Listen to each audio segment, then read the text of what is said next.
అసలు మనుషులు నాటుతున్నారు. ఆ ప్రధానమంత్రి గారు పలానా చోట చెట్లు నాటించాడు, 1000 చెట్లు నాటించాడు, ఆ చెట్లు నాటించాడు, ఈ చెట్లు ఈ చెట్లకున్న ప్రత్యేకత ఏది లేదు. ఆయన నాటాడనే ప్రత్యేకత తప్ప ఏమి లేదు. నేను అరకు అనే ప్రాంతానికి వెళ్తే అక్కడ ఆ పెద్ద పెద్ద ఈ తైలపు చెట్లు, నీలగిరి చెట్లు ఇంతింత లావునైనాయి, అంత ఎత్తుకున్నాయి. దీన్ని ఎవరు నాటారంటే పలానా ప్రధానమంత్రి గారు, పలానా నాయకుడు వచ్చి నాటాడు అని అంటూ ఉంటారు, అని రాసున్నారు. కానీ మనల్ని గురించి ఆ బిలాము చూస్తూ ఒక ప్రవచనం ఏంటంటే, బిలాము ఏమంటున్నాడంటే, యెహోవా నాటిన అగరు చెట్ల వలె వారు ఉన్నారు. యెహోవా నాటిన అగరు చెట్ల వలె వారు ఉన్నారు. అగరుకున్న ప్రత్యేకత ఏంటని చెప్పానండి. అది 12 అడుగుల నుండి చెప్పాలి 120 అడుగుల వరకు పెరుగుతుంది. రెండవది, అగరులో ఉన్న ప్రత్యేకత ఏమిటండి, ఇది పొడి చేసినా సువాసన వెదజల్లుతుంది, లేదా దీన్ని మట్టిలో కప్పిపెట్టినా అది సువాసన మరెక్కువ వెదజల్లి దాని చుట్టూ ఉన్న ఆ మట్టి కూడా అదే సువాసన వెదజల్లేటట్టుగా చేసే పవర్ ఈ అగరు చెట్టుకి ఉంది. ప్రియులారా, ఈ అగరును గురించిన రెఫరెన్స్లు బైబిల్ గ్రంథంలో ఒక 5 విషయాలు 5 చోట్ల రాయబడ్డాయి. ఈరోజు అగరును గురించి ధ్యానం చేస్తూ ఈ అగరు చెట్టుకున్న ప్రత్యేకత ఏంటి, ఇజ్రాయేలీల్ని బిలాము చూస్తూ ఎందుకు అగరు చెట్టుకు పోలుస్తున్నాడు అంటే, అగరు దేనికి పోల్చబడిందో చూస్తే ఒకసారి గమనిస్తే, కీర్తనల గ్రంథం 45వ కీర్తన అందరూ తీయండి, గమనిస్తూనండి. కీర్తనల గ్రంథం 45వ కీర్తన మొదటి మాట చదవండి. ఏం సంగతమ్మా? ఓ అక్క, ఏం సంగతి? ఒక దివ్యమైన సంగతితో నా హృదయమో.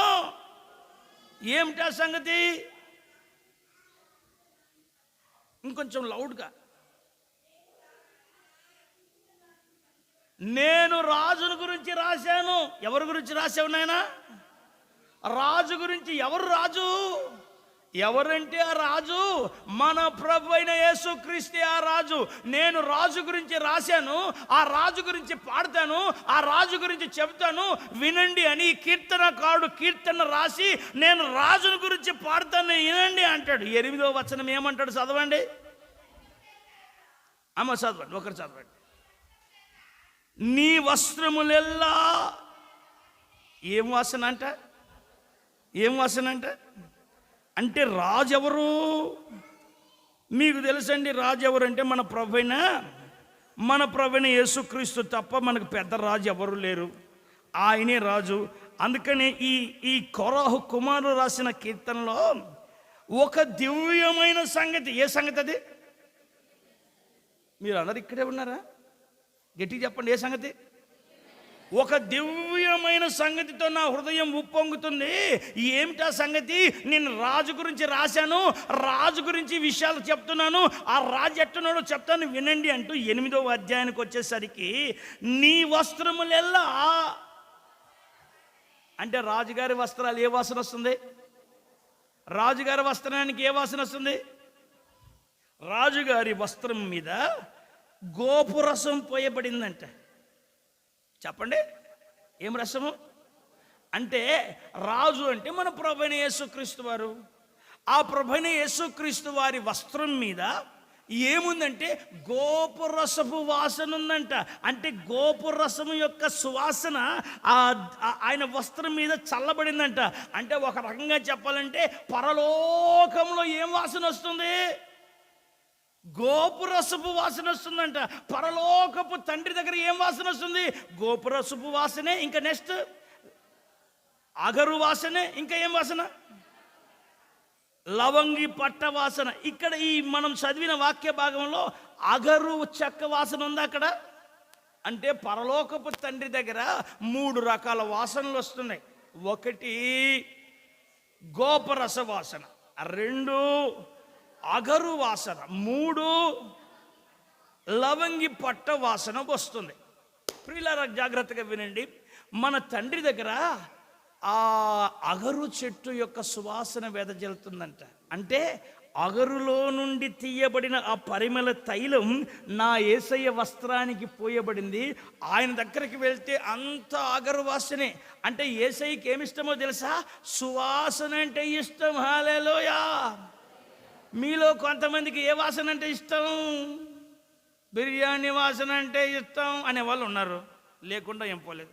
ఒకసారి అంట వినండి, ఒక ఊరిలో ఇద్దరు స్నేహితురాళ్ళు ఉండేవాళ్ళంట. ఇద్దరు స్నేహితురాళ్ళు.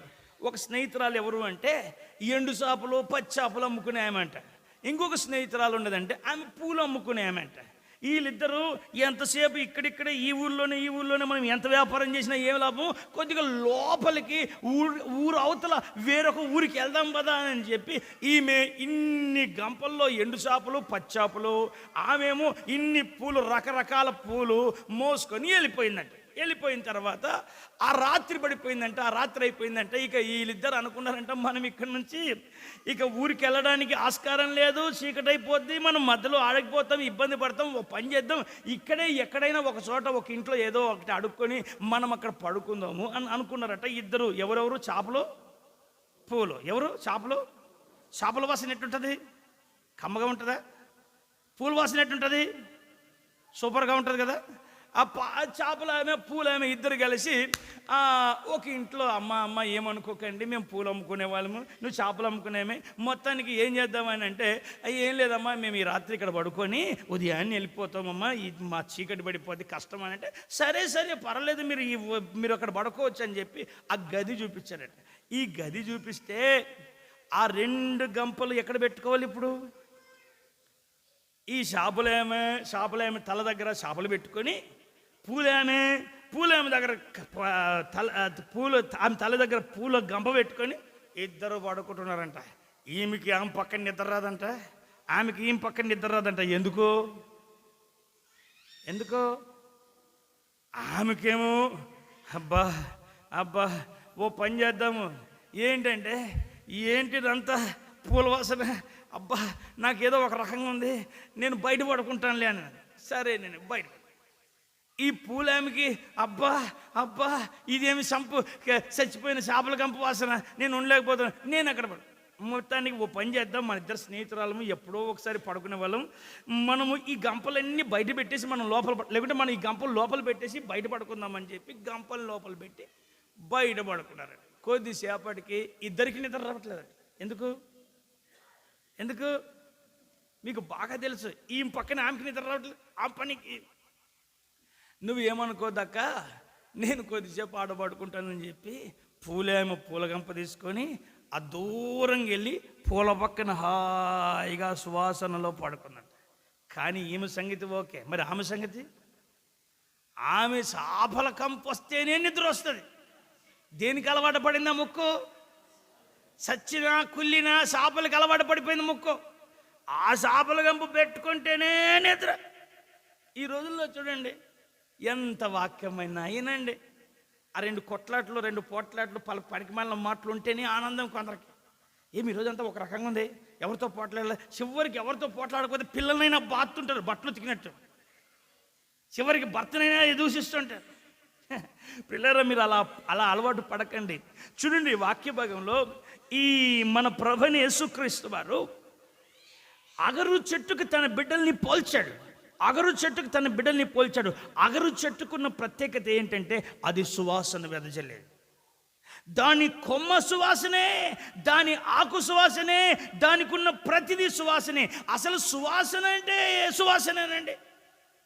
ఆ సువాసన ఎక్కడుందంటే పరలోకంలో తండ్రి వస్త్రాల మీద, నా యేసయ్య వస్త్రాల మీద ఈ సువాసన అక్కడుందంట. అంటే ఇక్కడ ఎందుకు నాటాడంటే నీ రసం, నీ తైలం నా మీద పోయబడాలి. నేను పరలోకం అంటే పరలోకంలో ఉండే సువాసన భూమి మీద కూడా ఉండేటట్టుగా దేవుడు తన చేతులతో అగరు చెట్టుని నాటాడు. దేవుడు తన చేతులతో నిన్ను చేశాడు. భూమి మీద ఆకాశంలో ఉన్న నక్షత్రాలు కానీ, భూమి మీద ఉన్న ఈ సకల జంతువులు కానీ ఆయన మాటతో తయారు చేయబడ్డాయి. కానీ మానవుడమైన మనల్ని ఆయన స్వహస్తాలతో చేశాడు. ఆయన తన సొంత చేతులతో మనల్ని తయారు చేశాడు. ఆయన చేతి పని అయిన మనుషులమైన మేము, హల్లెలూయా, మనము దేవుని మహిమపరిచే వారిగా ఉండాలని దేవుని ఉద్దేశమై ఉంది. ప్రియులారా, వాక్య భాగంలో చూస్తే మరి ఇంత సువాసన ఎక్కడుండాలి? ఏ వస్త్రాల మీద ఉండాలి చెప్పాలి, రిప్లై చెప్పండి. ఏ వస్త్రాల మీద ఉండాలి? తినేశారా ఉప్మాని? ఏం వస్త్రాల మీద ఉండాలి? ఇది రాజైనటువంటి యేసయ్య వస్త్రాల మీద ఉండాలి. చదవండి, సామెతల గ్రంథము 7వ అధ్యాయం 17వ వచనం చదవండి. 7:17 చదవండి తొందరగాను. అక్కడ ఒక పనికిమాలిన అక్క ఒకటి ఉంది. అక్క పేరు అడక్కండి, ఎందుకంటే రాయబడలేదు అక్కడ. అక్క ఏమంటుందంటే, నా పరుపు మీద, చదవండి, నా పరుపు మీద బోలమును అగరు కారపు చెక్కను చల్లున్నాను. ఇక చదవడానికి మనసు రాదు. ఎందుకంటే ఆమె ఎవరు అంటే ఒక వేశ్య, ఒక వ్యభిచారపు మత్తులో ఉన్న మనిషి. తనను ఏలుతున్న యజమానుడైన తన భర్తను తృణీకరిస్తూ శరీరాశలతో, నేత్రాశలతో, జీవపు డంబాలతో తన భర్తను అవమానపరుస్తూ పరాయి పురుషుల మీద వ్యామోహం పెట్టుకున్న, అభిమాన పాపాలు పెట్టుకున్న యెజబెలు వంటి స్త్రీ. ఆమె భయంకరమైన వేశ్య, మహాబబులోను, మహాభయంకరమైన వేశ్య అండి.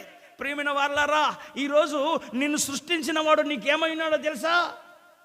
భర్త అయి ఉన్నాడు. భర్త అనే మాటకి అర్థం నన్ను ఏలువాడు అని అర్థం. ఈ రోజున సృష్టికర్త నీకేమై ఉన్నాడంటే నిన్ను ఏలే భర్త అయి ఉన్నాడు, నిన్ను నడిపించే నాయకుడు అయి ఉన్నాడు, నీకు కాపరిగా, నీకు తల్లిగా, నీకు తండ్రిగా, నిన్ను పోషణకర్తగా, నీ విషయమై దివారాత్రులు చింతించే మహా కాపరిగా ఆయన ఉన్నాడు. గట్టిగా హల్లెలూయా చెప్పండి. అంత గొప్ప దేవుడు అండి మన దేవుడు. అయితే విచిత్రం ఏంటో తెలుసా? ఆ వేశ్య తన భర్తను వదిలేసి, తన భర్త ప్రేమను పక్కకు పెట్టి పరాయి అపవిత్రమైనటువంటి ఆ పరాయి పురుషుణ్ణి కోరుకుంటుంది. అంటే నిన్ను సృష్టించిన వాడు నీకు భర్త అయితే ఆయనను కాదని వేరొకరిని కోరుకుంటున్న నీవు వ్యభిచారివి. సృష్టికర్తను విడిచి సృష్టిని ప్రేమించే నీవు వ్యభిచారివి.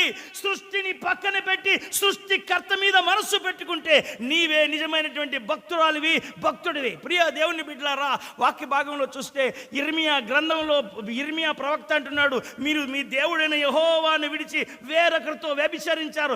పచ్చని ప్రతి చెట్టు కింద మీరు వ్యభిచారం చేస్తున్నాడు. వ్యభిచారం అనేది ఒక భయంకరమైన విగ్రహ సంబంధమైన ఆచారం కూడా వ్యభిచారమే. నిన్ను సృష్టించిన తండ్రిని పక్కన పెట్టి వేరొకరిని కోరుకుంటున్న నీవు వ్యభిచారివి అని ఇర్మియా ప్రవక్త ప్రవచిస్తూ ఉన్నాడు. హల్లెలూయా. నా ప్రియ సహోదరి సహోదరులారా, వాక్య భాగంలో చూస్తే ఈమె అగరుని ఎక్కడేసిందట? చెప్పండి, ఎక్కడేసిందో? ఎక్కడ వేసిందంటే దేవుని వస్త్రాల మీద ఉండవలసిన అగరు అపవిత్రమైన పరుపు మీద ఉందట. అంటే దేవుని కోసం ఉపయోగపడవలసిన ఒక మానవుడు ఆ సైతాని కోసం ఉపయోగపడుతున్నాడు అంటే ఎంత భయంకరమైన పరిస్థితి ఆలోచించండి. అంటే ఈ సువాసన ఎక్కడ వెదజల్లాలి? ఎక్కడ వెదజల్లాలి?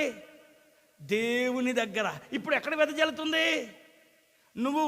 నీవు వాడబడవలసింది ఎవరి చేతిలో? ఇప్పుడు నువ్వు నివసిస్తుంది ఎవరి చేతిలో? నిన్ను సృష్టించిన దేవుడు తన పని కోసం నిన్ను ఏర్పరచుకున్నాడు. నీవు సాతానుగాడి చేతిలో వాడబడుతున్నావు అంటే ఎంత భయంకరమైన పరిస్థితితో ఒక్కసారి ఆలోచించండి.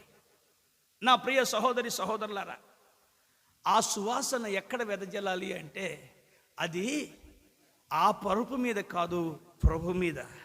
ఆ పరుపు మీద కాదు, ప్రభు సేవలో. నీ జీవితం అంతా ఎక్కడ ఖర్చు అవ్వాలంటే దేవుని పాదాల చెంత.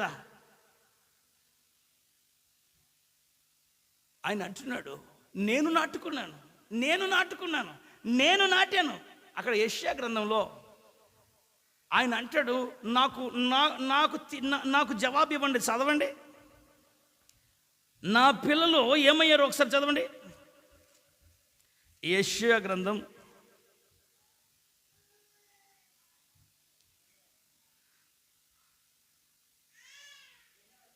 1వ అధ్యాయం 2వ వచనం నుంచి చదివితే, యెహోవా మాటలాడుచున్నాడు, ఆకాశమా ఆలకించుము, భూమి చెవియొగ్గుము, నేను పిల్లల్ని పెంచి గొప్పవాణిగా చేసి తిని.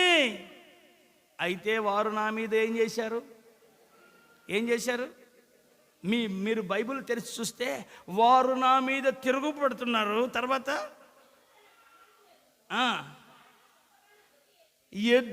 ఎద్దు కూడా తన యజమాని ఎరుగుతుంది, గాడిద కూడా తన సొంత ఇంటిని ఎరుగుతుంది. తర్వాత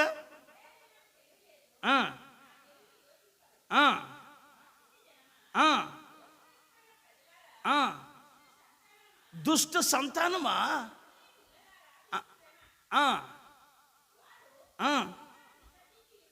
ఏమైంది అక్కడ? ఆయన వస్త్రాల మీద పోయబడవలసిన పరిమళ తైలం దేవుణ్ణి విడిచిపెట్టేశారు వాళ్ళు. మరి ఎక్కడ పడ్డారు? చదవండి.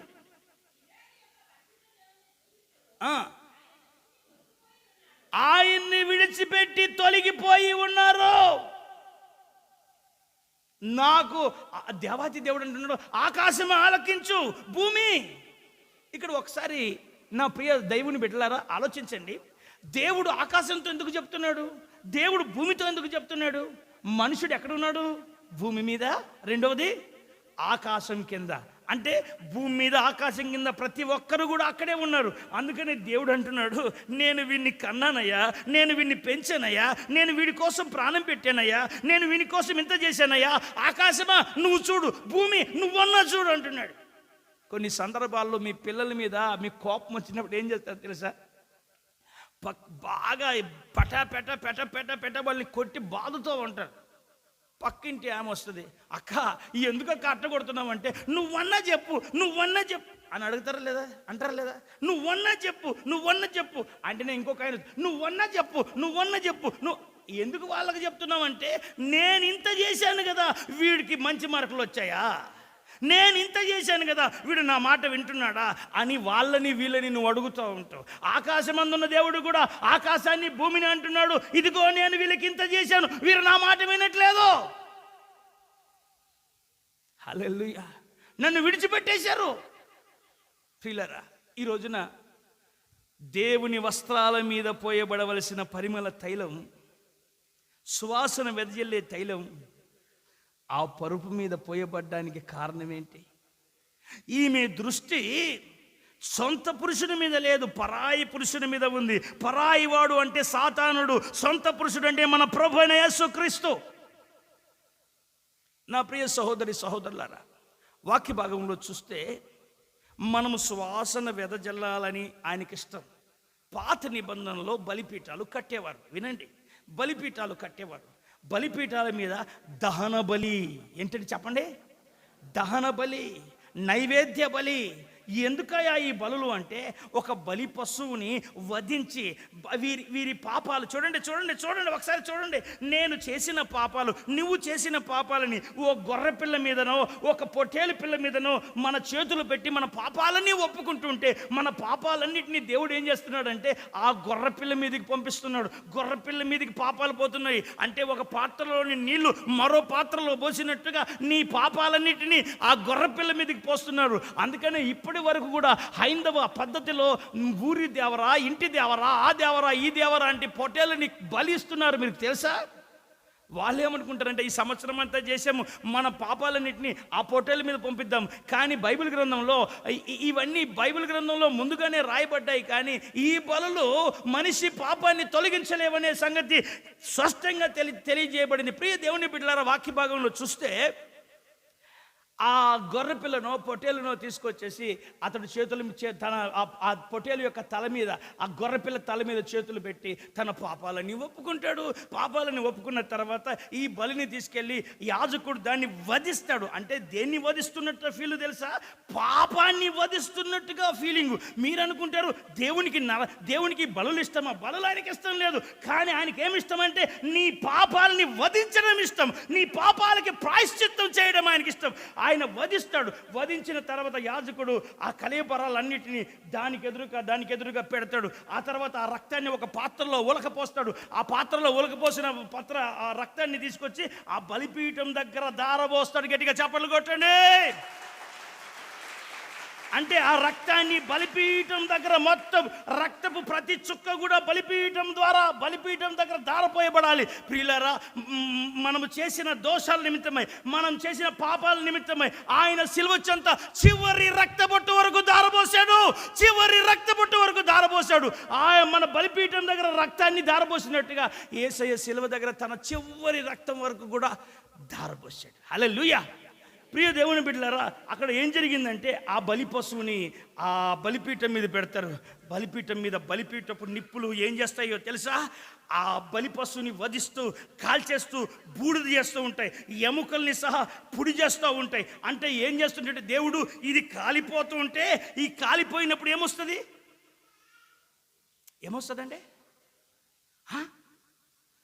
ఎవరైనా ఒక క్యారియర్లో కమ్మటి పులిహోరనో బిర్యానో తెచ్చారు. మనకు ఆకలేస్తుంది. టక్కమని ఓపెన్ చేస్తే ఏమొస్తుంది? సువాసన. అబ్బా, ఇక్కడ ఎవరో బిర్యానీ తెచ్చినట్టున్నారు, ఎవరో దమ్ము బిర్యానీ తెచ్చినట్టున్నారు. ఈరోజు సాయంత్రం అందరికీ భోజనాలు ఉన్నాయి, ప్రార్థన చేయండి. హల్లెలూయా. మొత్తానికి అది విప్పగానే మనకు అర్థమవుతుంది, ఈ వాసన కమ్మగా ఉంది అని. అట్లాగా దేవాతి దేవుడు ఏం చేస్తాడంటే, ఆ బలిపీఠం మీద ఉన్న బలి పశువును వధించిన తర్వాత వధిస్తూ ఉన్నప్పుడు ఆ పొగ ఆకాశానికి వెళ్తుంది. ఈ పొగని ఏమంటున్నాడంటే, ఇది నాకు ఇంపైన సువాసన. గట్టిగా చెప్పట్లో. యేసయ్య నీకు ఏమిష్టమంటే, ఆ బలిపశువు కాలిపోతూ బూడిదవుతూ ఆ కాలిపోతున్న బలిపశువు యొక్క పొగ ఆకాశానికి వస్తుంటే నాకు ఇది ఇంపైన సువాసన. ఇదేంటి ఇంపైన సువాసన? మీరు అనుకుంటారు, ఒక పశువుని కాల్చి ఇంపైన సువాసన ఏంటయ్యా? అంటే అక్కడ కాల్స్తుంది పశువుని కాదు, నీ పాపాలని కాల్చేస్తున్నాడు, నీ అతిక్రమాలని కాల్చేస్తున్నాడు, నీ అతిక్రమాల మార్గాలని కాల్చివేస్తున్నాడు, దేవునికి ఇష్టము లేని నీ చెడుతనానంతా కాల్చేస్తున్నాడు. అది చూస్తున్న ఆకాశమందున్న దేవుడు, నాకెంత బాగా వాసన, సూపర్ వాసన. హల్లెలూయా, హల్లెలూయా. నా ప్రియమైన దేవుని బిడ్డ, మీ జీవితంలో కూడా దేవునికి ఏమిష్టమో తెలుసా? నీలో నుంచి ఒక సువాసన రావాలి. ఆ సువాసన ఏదంటే మారు మనసు. ఆ పాపాలకి ప్రాయశ్చిత్తం, నేను మారు మనసు పొందుతున్నాననే సువాసన. నేను చాలా విషయాలు చెప్పవలసి ఉంది, సమయం సంకుచితంగా ఉంది. నా ప్రియ సహోదరులారా, వాక్య భాగంలో చూస్తే ఒకానొక సందర్భంలో సువాసన ఎప్పుడు వస్తుందని 2 సందర్భాలు ఉన్నాయి. సువాసన ఎప్పుడు అంటే, ప్రియులారా, ఈ సువాసనకు 2 విషయాలు నేను చెబుతూ, ఈ సువాసన ఎలా వస్తుంది, వ్యక్తిలో సువాసన ఎలా వస్తుందని కొన్ని విషయాలు నేను మీకు తెలియజేస్తాను. ఒకటి, ఒకానొక సందర్భంలో యేసు ప్రభుల వారు చచ్చిన ఒక వ్యక్తిని లేవనెత్తాడు. చచ్చిపోయిన వ్యక్తి ఎవరు? గట్టిగా చెప్పండి. చనిపోయిన వ్యక్తి లాజరు. 4 రోజుల తర్వాత యేసు ప్రభుల వారు ఆ సమాధి దగ్గరికి వెళ్ళి లాజరు లేమన్నాడు. లాజరు లేచాడు. బైబిల్ పండితులు అంటారు, లే అని కాకుండా లాజరు అని ఎందుకు పిలిచాడు ప్రభు అంటే, ఒకవేళ దేవాతి దేవుడు చచ్చిపోయిన లే అని అంటే చచ్చిన వాళ్ళందరూ లేస్తారని, అందరూ లేవకుండా ఎవరిని లేపుతున్నాడు? లాజరు అంటే లాజరును ఒకటే లేపాడని, ఆయన మాట అంత పవర్ ఉందని ఆ బైబిల్ పండితులు చెబుతూ ఉంటారు. ప్రియ దేవుని బిడ్డలారా, లాజరు లేచిన తర్వాత, ఇది యోహాను సువార్త 12వ అధ్యాయంలో ఉన్న సన్నివేశం. చదవండి, 12వ అధ్యాయంలో ఉన్న సన్నివేశాన్ని చదవండి ఒకసారి. యోహాను సువార్త 12వ అధ్యాయం.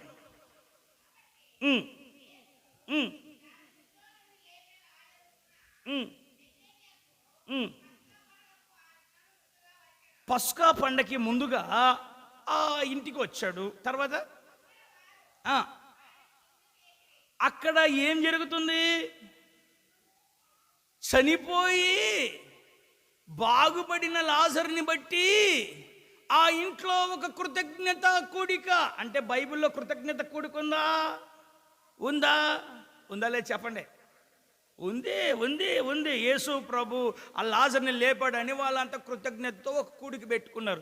అక్కడ ఏం జరిగింది చదవండి. మార్తా ఉపచారము చేయుచుండగా ఇంకెప్పుడు ఇదే పని, వేరే పనే లేదు. చదవండి. మార్తా ఉపచారము చేయుచుండగా లాజర్కి కూడా ఇదే పని. వాళ్ళు వండుతుంటే ఈయన తింటుంటే, అరే బాబు, ఎవరింట్లో కూటం చెప్పండి? ఎవరింట్లో కూటం? మీ ఇంట్లో కూటానికి భోజనానికి మీరు ఎప్పుడు కూర్చోవాలి చెప్పండి? ముందే కూర్చొని పెట్టండి పెట్టండి పెట్టండి పెట్టండి పెట్టండి అంటుంటారు కొంతమంది. నాకు అనిపిస్తుంది వీళ్ళకి ఏం తెలీదు, వీళ్ళకి మర్యాద తెలియదు వీళ్ళకి. మొన్న మొన్న పత్తికొండ ప్రార్థనకి వెళ్ళిన నాకు ఆ పాస్టర్ చూసినప్పుడు కొద్దిగా బాధ వేసింది. ఏంటంటే మేము ఆ గెస్ట్ లాగా సౌండ్ సిస్టమ్ అని, అన్నయ్య నాకు భోజనం ఆకలేసింది నేను వెళ్ళొస్తున్నా అంటున్నాడు ఆయన. నేను అన్నాను, ఒరే బాబు ఎక్కడికి వచ్చాము మేము? మీ సంఘానికి వచ్చాము. మీరే భోజనానికి వెళ్తే నేను ఎప్పుడైనా కొద్దిగా జ్ఞానం కలిగి ఉండండి. హల్లెలూయా చెప్పండి. మీకు బిర్యానీ అంటే ఇష్టం, చికెన్ అంటే ఇష్టం, మటన్ అంటే ఇష్టం, గులాబ్ జాములు అంటే ఇష్టం, రసగుల్లాలు అంటే ఇష్టం, ఇంకా పేర్లు చెప్తే అన్ని ఇష్టమే. మీకు ఇష్టం లేనిది ఏది లేదు, అన్ని తింటుంటారు. కానీ మీ ఇంటికి వచ్చిన గెస్ట్కి ముందు పెడతారా వెనక పెడతారా? వాళ్ళకంటే ముందు కూర్చోబెట్టి మళ్ళీ తర్వాత మిగులుతుందో లేదో, మిగలకపోతే మళ్ళీ వండుకొని తిను, మిగలకపోతే ఏదైనా అది ఉంది కదా సుగ్గే గిగ్గే, దానికి ఆర్డర్ ఇస్తే అదే వస్తుంది. దానికి వచ్చిన బంధువుల్ని ప్రేమతో చూసుకోవాలి కదా. ఆ లాజరు ముందే వెళ్ళి యేసుప్రభు పక్కన కూర్చున్నాడు. అంటే బాగుందా మీకు? బాగుంది. కూర్చొని యేసుప్రభు తింటున్నాడు, లాజరు కూడా తింటున్నాడు. మొత్తానికి ఆ ముందే ఏం పేరు ఏం పేరు లాజరాల అక్క పేరు ఏం పేరు? చిన్నక్క ఏం పేరు అక్క పేరు? మరి అక్క ఏం చేసిందంటే సేరున్నర ఎత్తు రాసింది అక్కడ, సేరున్నర ఎత్తని 1.5 సేరు, 1.5 సేరున్నర ఎత్తున్నంత అచ్చ జటామాంసి, అంటే సువాసన వెదజల్లే జటామాంసిని తీసుకొని వచ్చే ఆయన పాదాల చెంత పోసింది, తల వెంట్రుకలతో తుడుస్తుంది. ఏమ్మా ఎందుకు ఇదంతా వేస్ట్ అంటాడు ఒక పాస్టర్ గారే శిష్యుడు. ఎవరైనా అనింది? ఇస్కరియోతు యోధ అంటాడు, ఎందుకు యేసయ్య పాదాల దగ్గర అంతా వేస్ట్ చేస్తున్నారు మీరు? దాన్ని అమ్మేస్తే డబ్బులు వస్తే పేదలకు ఇస్తాం అంటే వీళ్ళకి పేదల మీద ప్రేమ ఉందంటారా? వీళ్ళకి పేదల మీద ప్రేమ ఏమీ లేదు. వీళ్ళు దొంగలు. హల్లెలూయా చెప్పండి. దొంగలంతా వీరు దేవునికి ఇవ్వవలసింది ఇవ్వని దొంగలేలో, దేవుని సంచిలో కూడా దొంగతనం చేసే దొంగలు వీళ్ళు. వీళ్ళకి దేవునికి ఇస్తే పాస్టర్కి ఏం తక్కువ? నాకేమనిపిస్తుంది, ఉన్న డబ్బులన్నీ ఖర్చు పెడితే నిన్న వాడెవరు ఆ ట్రాక్టర్ వాడు వచ్చాడు. సార్ డబ్బులు ఇసారంటే మొత్తం జబ్బులను తెతుకుతున్నాం, ఏది ₹1 లేదు. ఈ మా మొక్క ఖచ్చితంగా రేపు నీకు డబ్బులు ఇస్తాను పో అన్న. అంతే. అంటే మీరు అనుకున్నట్టుగా కారులు ఇవన్నీ ఉన్నా కూడా ప్రతిదీ విశ్వాసంతోనే బ్రతుకుతున్నాం. ప్రతి పైసా దేవునికి సేవలో వాడబడాలనే కాంక్షతో దేవుని పని చేస్తున్నాం. హల్లెలూయా.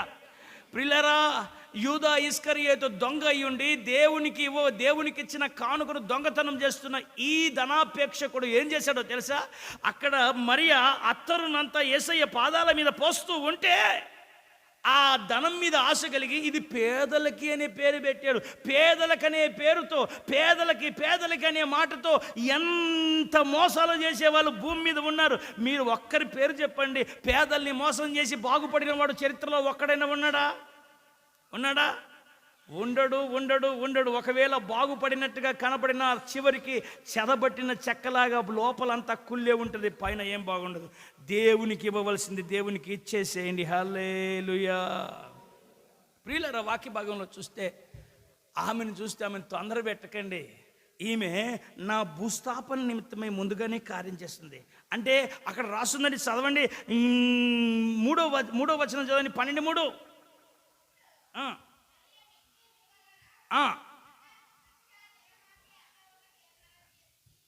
తీసుకొని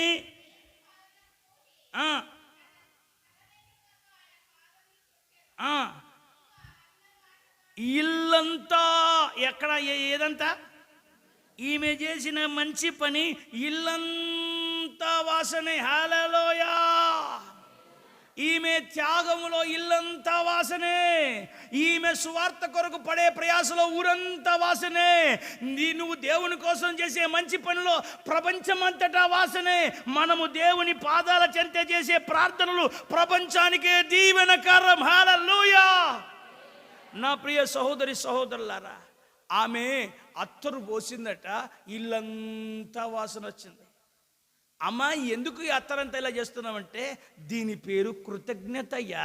ఏంటి దీని పేరేం పేరు? కృతజ్ఞతయ్యా. కృతజ్ఞత వల్ల ఈ సువాసన వచ్చింది. అంటే మనము కూడా ఈ అగర్లో ఎలాంటి సువాసన వెదజల్లాలంటే దేవుని సన్నిధిలో కృతజ్ఞత హృదయం. ఎవరికి కృతజ్ఞత ఉండదో వారి హృదయాలు చీకటైపోతాయి. చాలా మంది కృతజ్ఞత లేదు, కృతజ్ఞత లేదు, కృతజ్ఞత లేదు. తల్లిదండ్రుల ఎడల కృతజ్ఞత కలిగి ఉండరు, అన్నదమ్ముల ఎడల కృతజ్ఞత కలిగి ఉండరు, కుటుంబంలో కృతజ్ఞత కలిగి ఉండరు, చివరికి దేవుని దగ్గర కూడా కృతజ్ఞత కలిగి ఉండరు. కృతజ్ఞత లేని వాడి జీవితం అంధకారం. రెండవది మార్కు సువార్త చూస్తారండి, 14వ అధ్యాయంలో. ఇక్కడ కూడా ఏం జరిగిందంటే, ఆ ఇంటిలో ఎవరున్నారంటే, ఆ ఇంటి పేరు ఏం పేరంటే ఆ కుష్టి రోగైన సీమోను ఇల్లు. కుష్ఠరోగైన సీమోని ఇంట్లో ఏం జరిగిందంటే, యేసయ్యకి బోయసైని భోజనానికి పిలిచాడు. యేసయ్యనేమో బేతనియాలో వాళ్ళు పిలిచారు, ఇక్కడేమో కుష్ఠరోగైనటువంటి ఈ సీమోను కూడా పిలిచాడు. యేసయ్యని ఇంటింటికి భోజనానికి పిలుస్తుంటాడు. యేసయ్య ప్రేమతో ఆ ఇంటికి వెళ్ళి ఆ భోజనాన్ని స్వీకరిస్తుంటాడు. జక్క ఇంట్లో భోజనం జరిగింది, లాజరు ఇంట్లో భోజనం జరిగింది. ఇప్పుడు కుష్ఠరోగైన సీమోని ఇంట్లో కూడా భోజనమే. అక్కడ భోజనం చేస్తూ ఉంటే సడన్గా అక్కడికి ఎవరు వచ్చారంటే, ఒక పాపాత్మురాలైన స్త్రీ. ఎవరు వచ్చారు? చెప్పండి చెప్పండి. స్త్రీ కాదు, స్త్రీ కాదు, పాపాత్మురాలైన స్త్రీ వచ్చింది. ఆమె వచ్చేం చేసింది తెలుసా? ఆమె కూడా అత్తరు తీసుకొచ్చింది. అత్తరు బుడ్డి పగలగొట్టి యేసయ్య పాదాలు చెంత పోసింది. ఈమె ఎందుకు పగలగొట్టేవమ్మా? అక్కడేమో మరియమ్మ నీట్గా పోసింది, నువ్వెందుకు పగలగొట్టావు? అక్కడేమో మరియమ్మకి లైసెన్స్ ఉంది, ఇక్కడ నాకేమో చెప్పండి, నాకేమో లైసెన్స్ లేదయ్యా. నేను ఇంట్లో నాకు అధికారం లేదయ్యా, ఇంట్లో నాకు పవర్ లేదయ్యా, నేను ఇక్కడ రావడానికి నాకు అర్హత లేదయ్యా, నేను అర్హత లేదన్నయ్యా, నేను ఇక్కడికి అధికారం లేదు కాబట్టి నేను ఉన్న కొద్ది సమయంలోనే నా అత్తరంతా యేసయ్య పాదాల చెంత పోయాలని అత్తరు బుడ్డి పగలగొట్టేసి అత్తరంతా యేసయ్య పాదాలకు పోసింది. అప్పుడు ఆ ఇంటి యజమాని ఉన్నాడు, ఏం పేరు ఆయన పేరు? కుష్ఠరోగైనా. ఆయన అనుకుంటాడు, ఇదంతా ఎందుకు వేస్ట్ అంటే, వీడికి రోగమైతే పోయింది కానీ లోపల ఉన్న కుష్టు పోలేదు.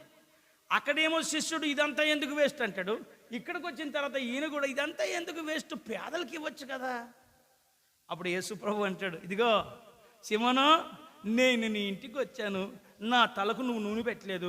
నేను నీ ఇంటికి వచ్చాను, నా పాదాలకు నువ్వు నీళ్ళు ఇవ్వలేదు.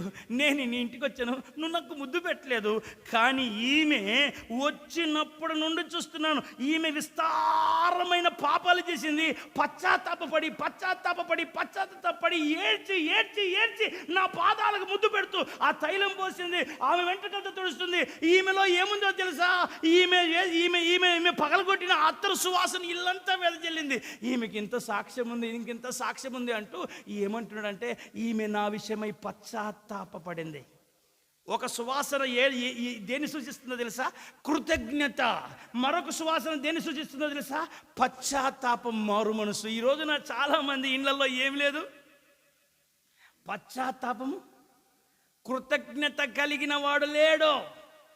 పశ్చాత్తాపపడి హృదయాన్ని మార్చుకునేవారు లేరు. ప్రియులారా, దేవుని సేవకుడిగా నిలబడి నేను మీతో చెప్తున్నాను, నువ్వు ఒకవేళ ఈరోజు పశ్చాత్తాపపడి నీ పాపాల విషయమై పశ్చాత్తాపపడకపోతే నీ అత్తరు, నీ అగరు ఎక్కడ పోస్తున్నావో తెలుసా? ఆ పరుపు మీద పోస్తున్నావు, ప్రభు మీద కాదు. నీవు కృతజ్ఞత కలిగి ఉండు, పశ్చాత్తాపపడు. అయితే ప్రియులారా, బైబిల్ గ్రంథంలో 3 స్థలాల్లో వినండి వినండి వినండి 3 స్థలాల్లో సమయం అయిపోయింది. ఒక స్థలం ఏది? ఎక్కడ పోయబడింది? ఒకటి యేసయ్య రాజు వస్త్రం మీద, రెండవది ఈ పరుపు మీద, మూడవది చదవండి చదవండి చదవండి యోహాను సువార్త 19వ అధ్యాయం. ఇది సువాసన అండి. 39.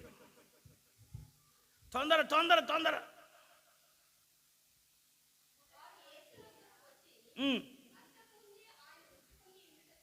అంతకు ముందే ఆయన మృతి పొందుట చూచి అగాని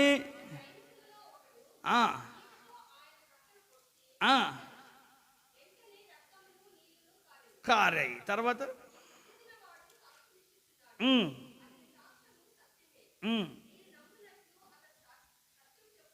ఇప్పుడు 39 చదవమ్మా. 38. అటు తర్వాత యూదులకు భయపడి రహస్యంగా యేసు శిష్యులు అరిమత్తయి యోసేపు తాను యేసు దేహమును తనకిమ్మని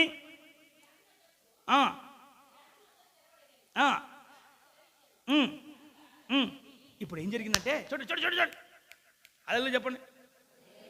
ఉన్నారు ఇక్కడంతా గట్టిగా అల్లెలు చెప్పండి. సాయంత్రం 4:30కే స్టార్ట్ చేస్తాం. మీరు ఎప్పుడు వస్తారు? 9:30కి వస్తామంటారా? అట్లా వచ్చారనుకోండి ఇంకేమవుతుందో మీకు తెలియదు. ఇక 4:30కి గ్రౌండ్లో ఉండాలి. సాధ్యమైనంత వరకు అందరు తెల్లని వస్త్రములు ధరించుకొని రండి. మీ బట్టలు అవి మెరిసే బట్టలన్నీ 25వ తారీఖు వేసుకొని రండి. అల్లెలు చెప్పండి. ఇప్పుడు అన్నీ ఏవి వేసుకురావాలి? ఓకే, మెరిసే ఇప్పుడు 25కి. ఓకేనా? ఓకే, మంచిదండి. పాస్టర్ అయ్యో నాది మెరిసేది ఒకటి ఉంది అనుకుంటున్నాము. పర్లేదు. దేవుని బిడ్డలారా, వాక్య భాగంలో చూస్తే ఈ యేసు ప్రభుల వారు చనిపోయారు సిలువలో. అయితే ఆయన శిష్యుడు అయినటువంటి ధనవంతుడైన అరిమత్తయి యోసేపు, వినండి, అరిమత్తయి యోసేపు ఆ శవాన్ని నాకేండయ్యా, ఆయన దేహాన్ని నాకేండయ్యా అని ఆ పిలాతుని సెలవు అడిగాడు. పిలాతు ఆ దేహాన్ని ఆయనకి ఇచ్చాడు. ఈయన ఏం చేశాడంటే దాన్ని తీసుకొని వెళ్తుంటే ఒక రాత్రి వేళ నికోదేము అనే ఒక వ్యక్తి, తెలుసు కదా నికోదేము ఎవరంటే ఆ ధర్మశాస్త్రోపదేశకులలో ఒక ప్రధానుడు అండి. ఆ నికోదేము ఏం చేశాడు చదవండి. కొంచెం సౌండు.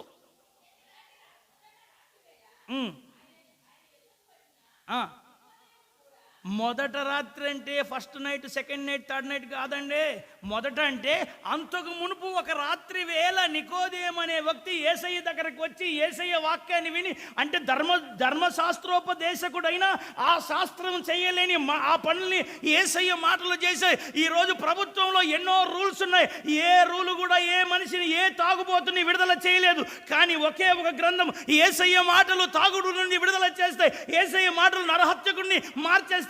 యేసయ్య మాటలు జీవము గల మనిషిగా అందరినీ తీర్చిదిద్దుతాయి. ప్రభుత్వం చేయలేని పనిని ప్రభువు చేస్తున్నందుకు గట్టిగా చప్పట్లు కొట్టి హల్లెలూయా. నా ప్రియ సహోదరి సహోదరుల, వాక్య భాగంలో చూస్తే ఈ నికోదేము ఏం చేశాడు చదవండి.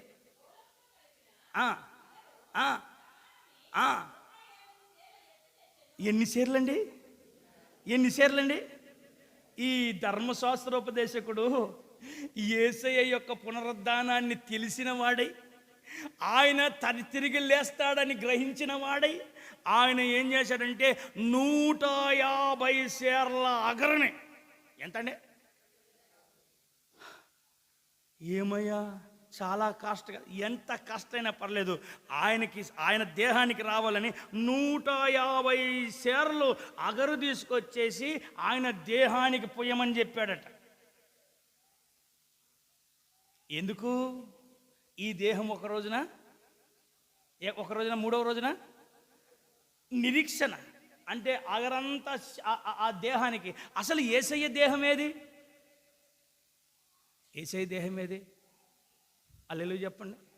ఉన్నారు ఇక్కడ మీరంతా? యేసయ్య దేహం ఏది?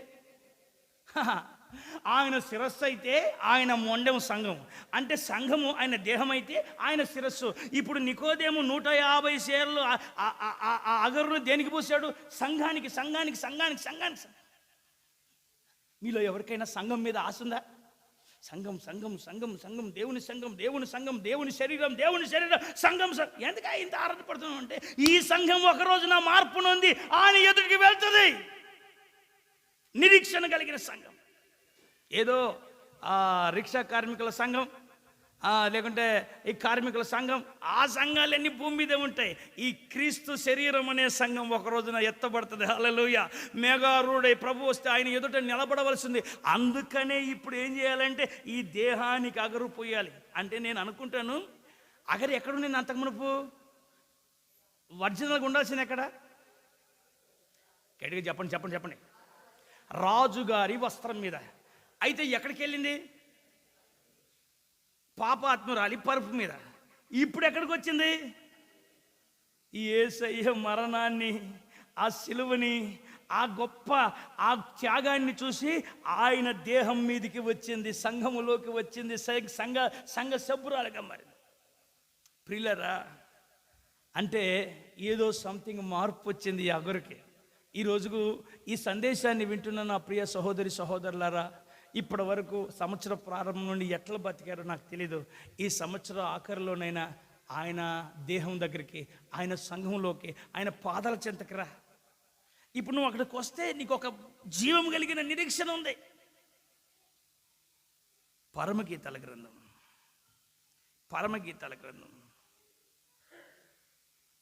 4వ అధ్యాయం 14వ వచనం.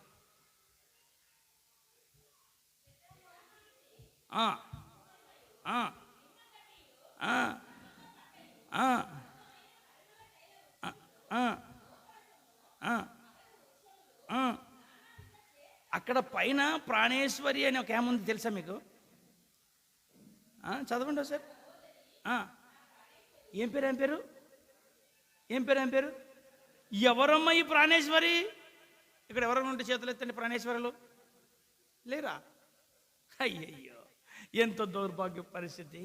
సంఘము ప్రాణేశ్వరి అంటే ప్రాణము కంటే, చెప్పండి, ప్రాణమంతటిది ప్రాణము కంటే ఎక్కువైనది. యేసయ్య ప్రాణము కంటే ఎక్కువైంది ఏదో తెలుసా? సంఘము, క్రీస్తు శరీరం అనబడే సంఘము, వధువు సంఘము. ఇక్కడ భూమి మీద అంట ఆ పరమగీతాల్లో ప్రాణేశ్వరి, చదవమ్మా, ప్రాణేశ్వరి చదవమ్మా.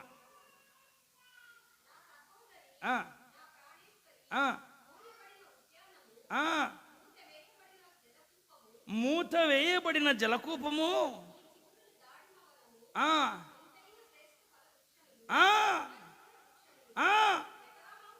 ఇక ఆమె మీద జటామాంసి వృక్షాలు.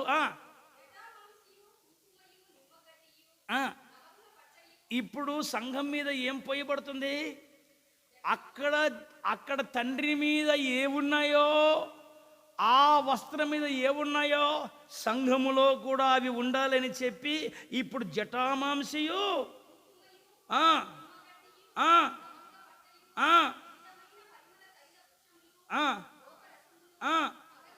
ఇప్పుడు మన పాయింట్ వచ్చింది. అక్కడ ఏం వృక్షాలు అంటే సంఘానికి ప్రాణేశ్వరి పైన ఏముందంటే అగరు సువాసన వెదజల్లుతూ ఉంది.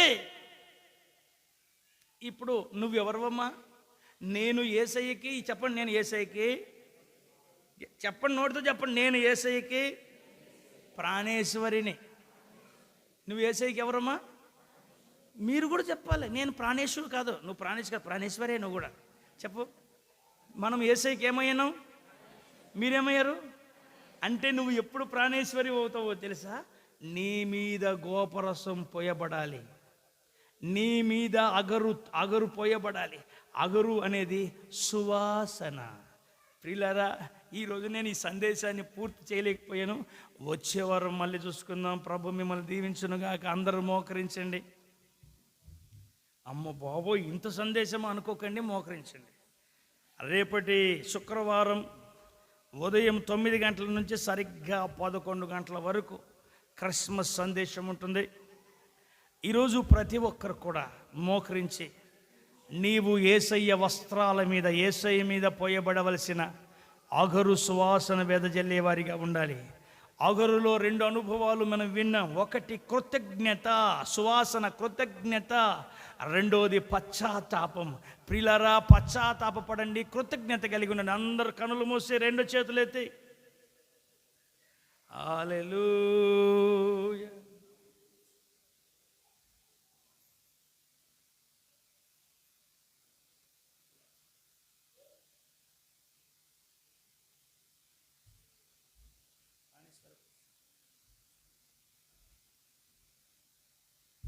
స్తోత్రం స్తోత్రం స్తోత్రం. హల్లెలూయా హల్లెలూయా హల్లెలూయా.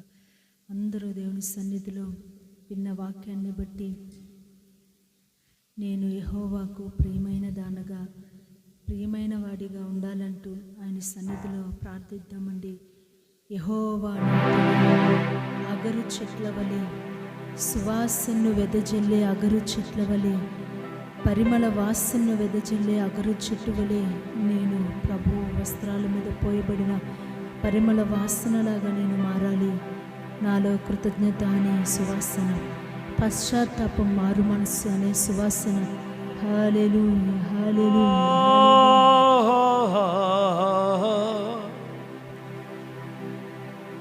సువాసన వెదజల్లాలి.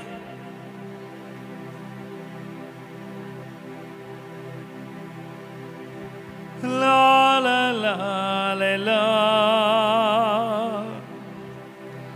లా లా లా లా లా.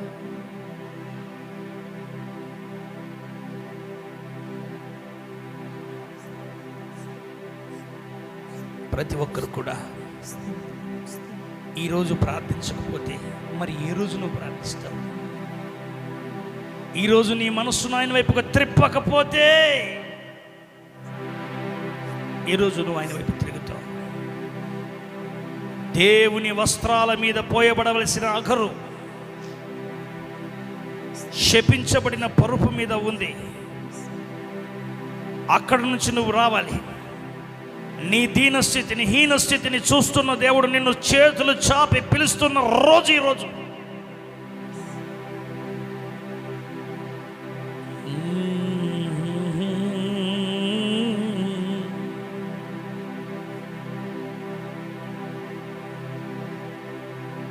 ఎంత మంచి దేవుడవేసయ్యా,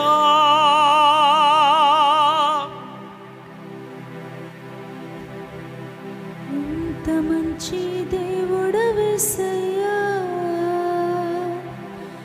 చింతలన్నీ తీరేనయ్యా నిన్ను చేరగా. ఎంత మంచి దేవుడవేసయ్యా,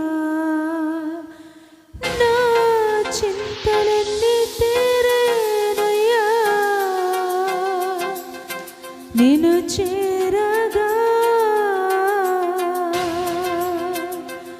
ఎంత మంచి దేవుడవేసయ్యా,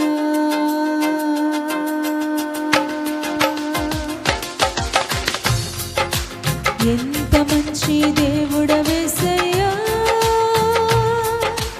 ఎంత మంచి దేవుడవేసయ్యా,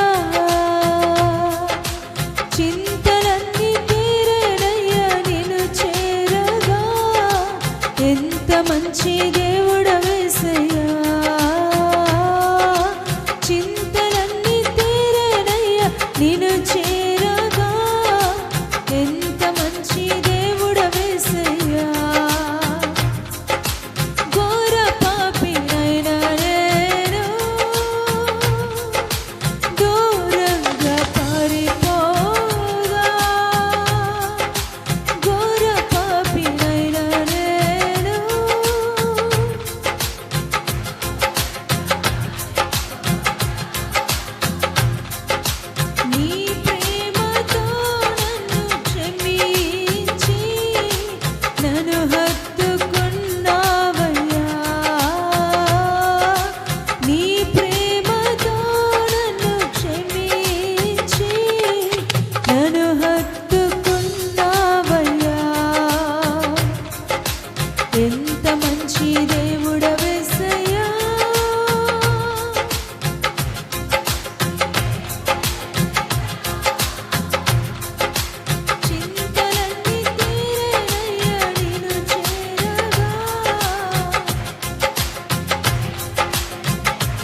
నేను దూరంగా పారిపోగా, ఘోర పాపినైన నేను దూరంగా పారిపోగా, నీ ప్రేమతో నన్ను క్షమించి నన్ను హత్తుకున్నావయ్యా. నీ ప్రేమతో నన్ను క్షమించి నన్ను హత్తుకున్నావయ్యా. అందరూ ఎంత మంచి దేవుడవేసయ్యా, ఎంత మంచి దేవుడవేసయ్యా. చింతలన్నీ తీరేనయ్యా నిన్ను చేరగా, ఎంత మంచి దేవుడవేసయ్యా.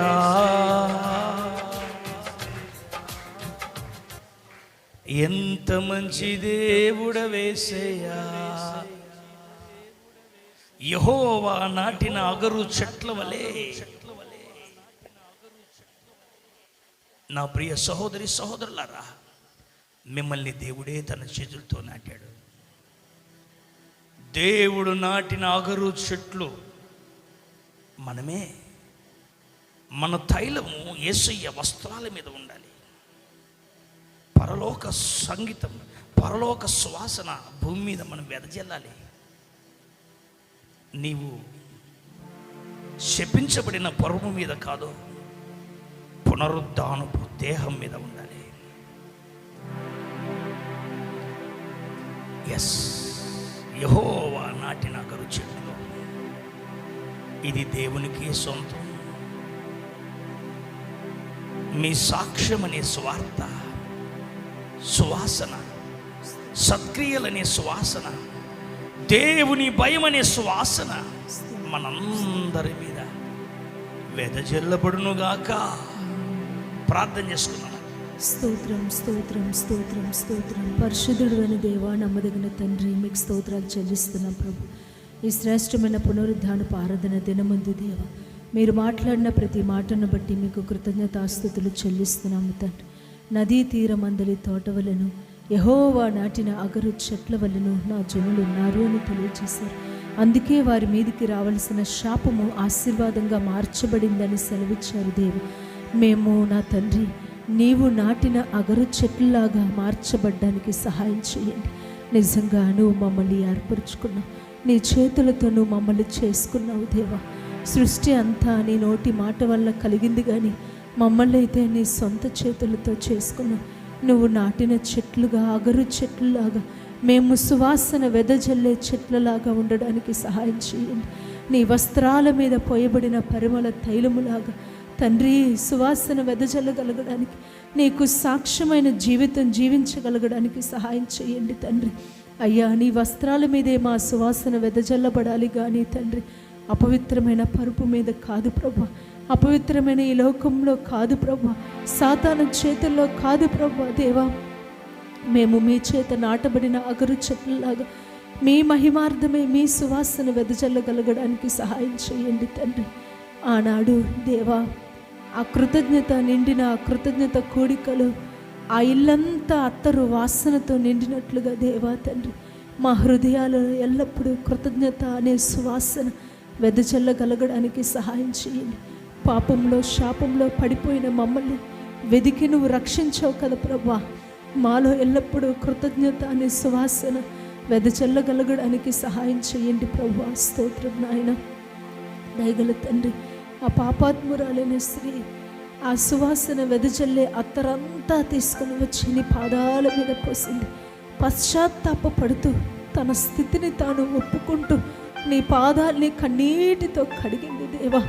నిజమే తండ్రి, నీవు మా నుంచి కోరుకునేది పశ్చాత్తాప హృదయము, నిజమైన మారు మనస్సుని నువ్వు కోరుకుంటున్నావు దేవా. స్తోత్రం నాయన. మార్పు లేని భక్తి వ్యర్థమే, మార్పు లేని ప్రార్థన వ్యర్థమే తండ్రి. అయ్యా, మాలో నీవు కోరుకున్న మార్పు, నీవు కోరుకున్న పశ్చాత్తాప హృదయం మేము కలిగి నీకోసం సువాసన వెదజల్లగలగడానికి సహాయం చేయండి ప్రభువా. స్తోత్రం నాయన. నా సహోదరి ప్రాణేశ్వరి. అయ్యా తండ్రి, మేము నీ సన్నిధిలో నీకు ప్రాణానికి ప్రియమైన వారంగా ఉండడానికి సహాయం చేయండి దేవా. నీవు నాటిన అగరు చెట్లలాగా, నీకోసం పరిమళాలు వెదజల్లే చెట్లులాగా ఈ భూమి మీద బ్రతకడానికి సహాయం చేయండి తండ్రి. పాపాలు ఒప్పుకుని నిజమైన పశ్చాత్తాప జీవితం, నిజమైన మార్పు కలిగిన జీవితం, నిజమైన కృతజ్ఞత బుద్ధి కలిగిన జీవితం మేము జీవించగలగడానికి సహాయం చేయండి. మేము మీకోసమే బ్రతకాలయ్యా. నీవు మా కోసం నీ ప్రాణాన్ని బలిగా అర్పించావు, మమ్మల్ని రక్షించుకున్నావు. నీవు మా కోసం నీకున్న సమస్తాన్ని దారబోసి మమ్మల్ని విడిపించావు. మేము మీకోసమే జీవించగలగడానికి సహాయం చేయండి.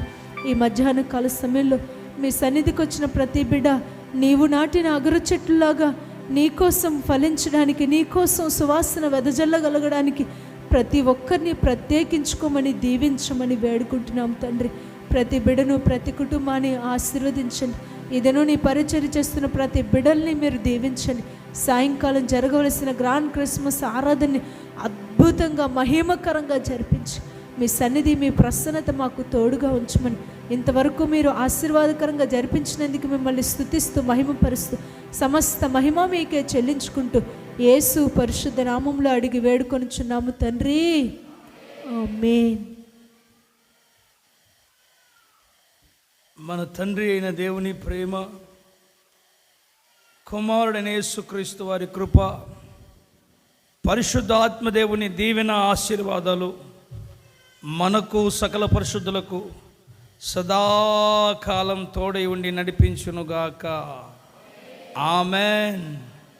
ప్రభు మిమ్మల్ని నిండారుగా దీవించునుగాక. గమనించండి, ఈ సాయంకాలం నోబుల్ కాలేజ్ దగ్గర, రామ్జల్ రోడ్, అరుణ్ జ్యోతి నగర్కి దగ్గరలో మహిమ గ్రాండ్ క్రిస్మస్ సెలబ్రేషన్ జరుగుతూ ఉన్నది. సంఘ బిడ్డలైనటువంటి మీరందరూ తప్పనిసరిగా రండి. మీ కుటుంబాలతో రండి, మీ పిల్లల్ని తీసుకొని రండి. ఈరోజు చాలా కార్యక్రమాలు, చాలా సన్నివేశాలు ఉన్నాయి. మనం అందరం కలిసి ఏకంగా ప్రభు నామాన్ని గొప్ప చేద్దాం. లైవ్లో ఉన్నవారు కూడా వీక్షించండి, ప్రభు ద్వారా ఆశీర్వదింపబడండి. ప్రభు మిమ్మల్ని దీవించును గాక. Praise the lord. హల్లెలూయా. ఒక్క నిమిషం 1 minute, ఓన్లీ 1 minute. తమ్ముడు మోషే వాళ్ళ కుమార్తె పుట్టిన